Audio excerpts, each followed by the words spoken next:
that your friend right there? That's your... Yeah, this is Zenji Hobby. This sport is a specific appointment, local, live, about two men that met in Pearl Harbor after the war. And I told a lot in this book about conditions all over the world. Some of this stuff, I'll give you an example. Does that interest you?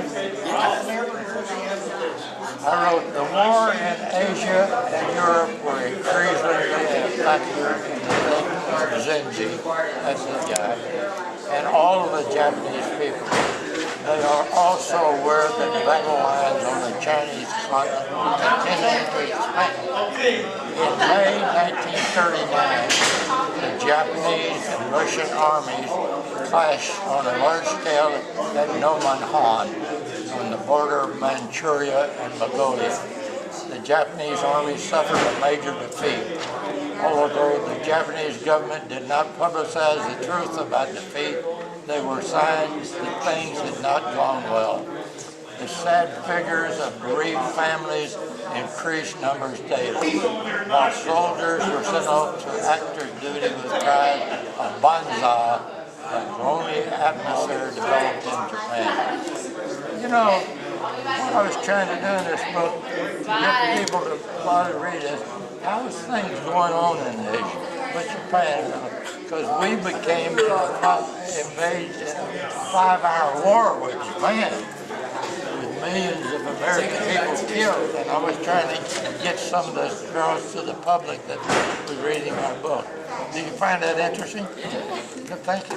Am I making you happy what I'm telling you? Yeah, it's phenomenal. I can't believe it. Well, what he did is he described his life growing up in Fort Smith, Arkansas, and Mr. Abe's life growing up in Japan, until the point where they came together in at Pearl Harbor. And you guys became friends after that. That's just such a I crazy knew him story. all his life. I stayed in touch with him. Well, and his son's lived in Tokyo for 21 years now. Did you meet him? That's my cousin. He's 9 months younger than I am. Oh, okay. So you're his... And he lives in, I'm his niece. Oh, okay. The brother that he borrowed the car from, that was my dad.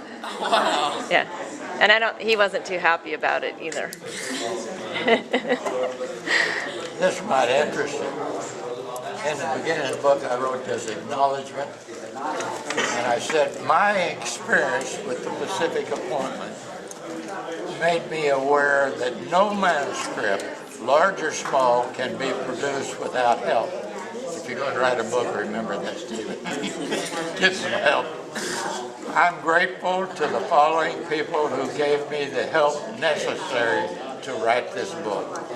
Zenji Abe, a talented and gracious man who shared his memories of growing up in Japan, included his career in the Japanese Navy with me.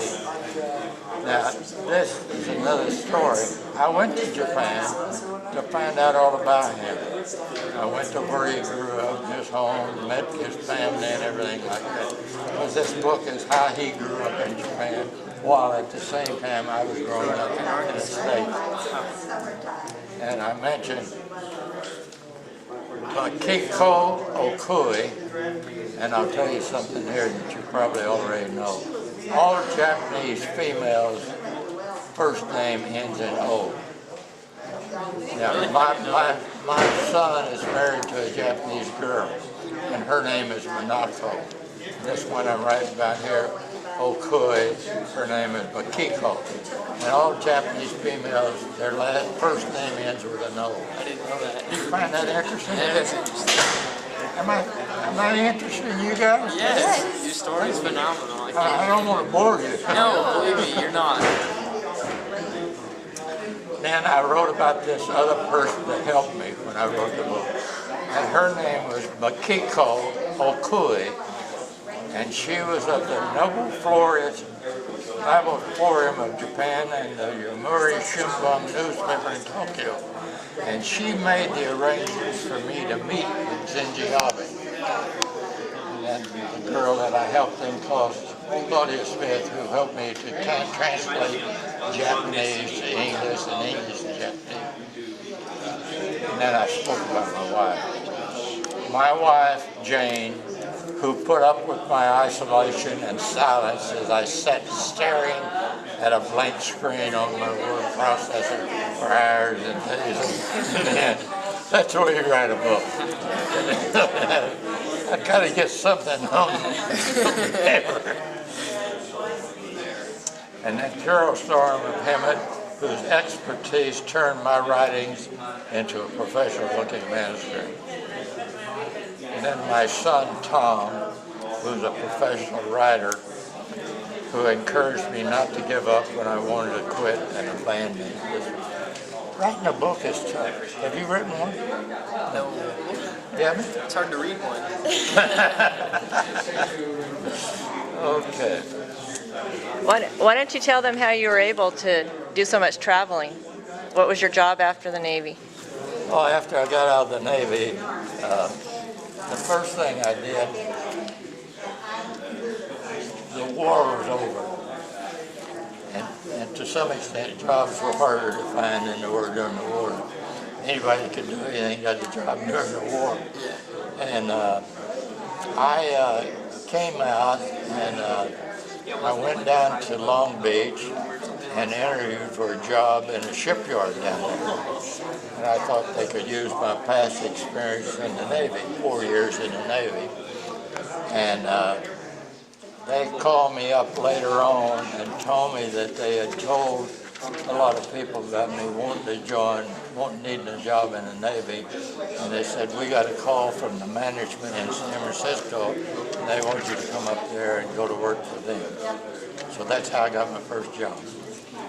And I was doing some liaison work, interviewing people and looking into the background of things.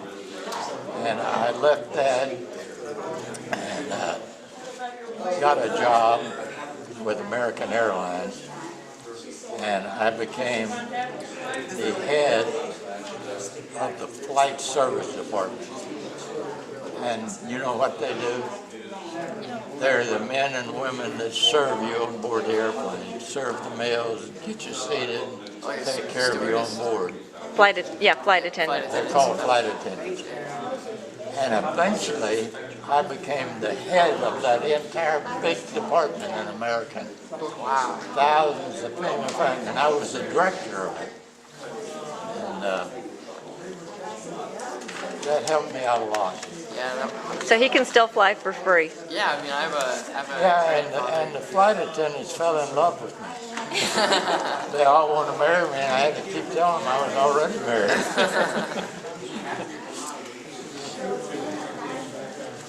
An interesting life. That's awesome. That's phenomenal. During working in American Airlines, where did you go? Like, where did you travel? Where did I travel? Oh, I traveled everywhere. My wife loved to travel, and I'll tell you some of the places we went as tourists. We went all over Europe, England, and Italy, and Germany, and I was kind of a nut about traveling, and I wanted to go someplace where nobody went. And my wife came out to California to visit a couple of our kids, one of them had moved out to California. And while she was gone, I went to a lot of trouble. I arranged for her and I to go to Russia, and that was a no-no. We were silent war with Russia, you know. Everyone thought we were going to go to war with it.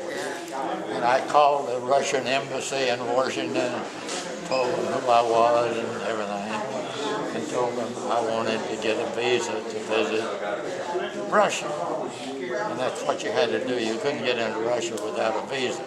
In other words, you had to be invited in by the Russian government. And when I got back, when she got back, I took her out to dinner, and at dinner I told her, I said, we're going on a trip to Russia. Oh, she flew up. We're not going to Russia. I said, yes, we are. And we went. And that turned out to be a fabulous trip. We went to London and got a Norwegian airline trip to Oslo in Norway. And then we took a train from Oslo down to Moscow, and they treated us great there. They took us out to dinner in a restaurant in Moscow. We went to a soccer game at a stadium in Moscow and everything. And they arranged for us to go on a trip down to St. Petersburg. And we loved that trip so much, and hardly anyone was going to Russia. They come back and they say, "What's it like there? What's it like?" You know, Russia was sort of a strange place, a scary place, you know. We didn't find it that way. And then we started going all around the world. We went to Italy and Sicily and all over the Far East, Japan, China, everything. And that became our hobby, was traveling as tourists. You know. She loved to do that, and so did I. With all your She's dead now. She died in 2004 out here. She just got sick and died. But we'd been married 56 years. You have a question, honey? Huh? with all your travels, did you like pick up lots of languages? I'm sorry. With all of your travels, did you pick up lots of languages going to? Do you speak any foreign languages? No, I didn't, except Spanish. Pretty good. I struggled along in Spanish. I wasn't totally fluent, but I got by. And living in Southern California, you got a good chance to use it.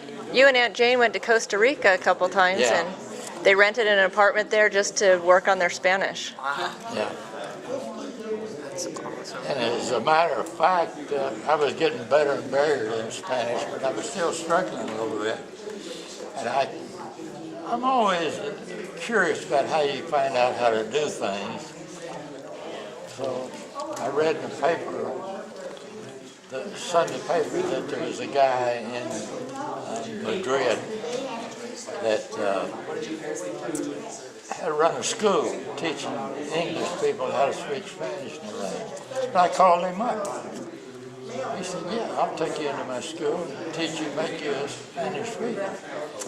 And I said, "What am I going to do there?" And he said, "Let me give you the name of the mayor of this town here and tell him what you want to do, and he'll make some arrangements for you." So I called him, just out of the blue, called him from New York.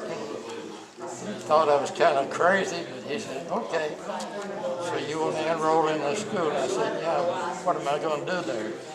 He said, "You're going to stay with the family that I know." And he said, "I'll give you the name and number, and I'm going to call them, and then you call them up and make arrangements." And I did. I lived there and went to school for 3 months studying Spanish.